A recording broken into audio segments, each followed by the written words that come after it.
Alrighty, welcome back. It's been a while. I apologize. That's half the reason I'm making this video. First, channel updates. I've been very busy. There's a lot going on personally, professionally for me. I took on a much larger role at my job, and that leaves me with much less free time in general, and I travel a lot for this position. So it doesn't even leave me a lot of time before and after work to do stuff like this because it's hard to do from the road. I can't film these wonderful guns if I'm in a hotel room. So that is a lot of the reason there hasn't been a whole lot of content. I've been trying to make up for it with some fun stuff on Instagram, but I know that's not the same. So if you're still here, I appreciate you being here. More stuff is coming. More content is coming on this channel and for Cut Rate Debate. I know there's one episode out right now, and the audio is not great and the editing is not great. That was like a proof of concept. We have a couple more recorded and one or two edited. That stuff is coming. But like I said, I just don't have a lot of time. So bear with me. It's on its way. So that's what's going on for the channel right now. Like I said, there's stuff coming. I have videos planned. I have guns on the way for fun stuff to look at. However, give me a minute. Bear with me. In the meantime, there has been, I guess, some confusion on the M16A1 and A2 video that I posted. I'll just give you an example. I had this model citizen give us this comment. Why does your alleged M16A1 not have a forward assist? He's calling shenanigans. I don't know if I wasn't clear in the video, but this is one of those things where if you don't know what you're talking about, maybe just don't talk about it. For those confused, there are two models of M16 basically from their inception, well, from their adoption unofficially and officially in the U.S. military, all the way up until the M16A2. There are two lines. There are an Air Force line and there is an Army line. And the Air Force guns do not have forward assists. They thought it was dumb. They agreed with Eugene Stoner, the inventor of the gun, that the forward assist was dumb. It made it more bulky. Why have it? The Army wanted a manual way to put the gun into battery if there was some sort of problem. Eugene Stoner's take, and I happen to agree with him, basically was if you're using the forward assist to force the gun into battery, there's already something else wrong, and you shouldn't be doing that. You're just going to make it worse. To each their own. I've never used an M16 in anger, in battle, and anything like that. So if you have and used your forward assist, let me know. I'd love to hear about it. But yeah, there's two different kinds. So what we're looking at right now is two Air Force contracts. Air Force contract rifles.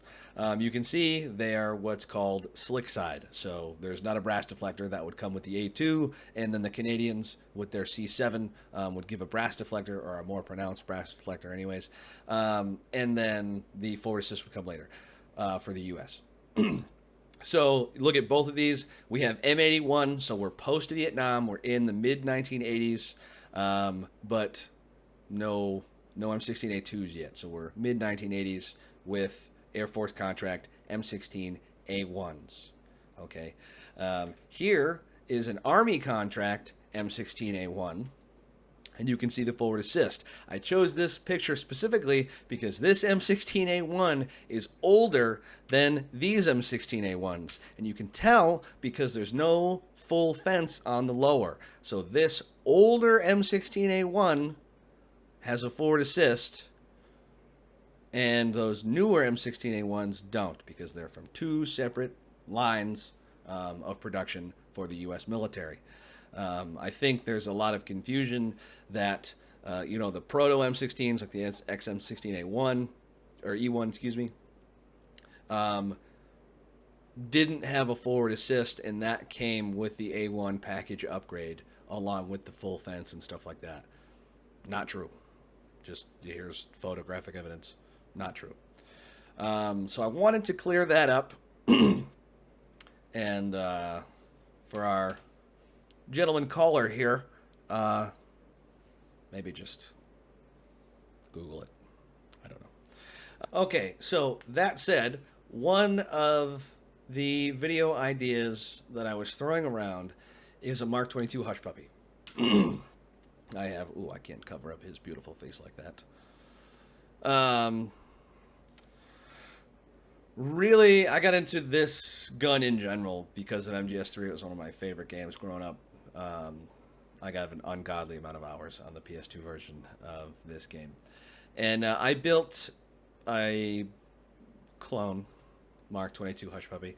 It's close. It gives the vibes of a Mark 22 Hush Puppy. It's not. It doesn't have the suppressor height sights or the slide lock. I posted a picture on my Instagram if you want to go check that out at Cut Rate Clones. It is very much a cut rate clone. So what it is basically is a Model 439 slide on a Model 39 frame. So it gives the right overall, in a Greg's Grips threaded barrel. So it gives the overall, like, proper impression.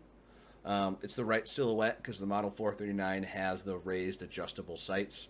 And they're like the same shape, but they're not high enough to see over a suppressor.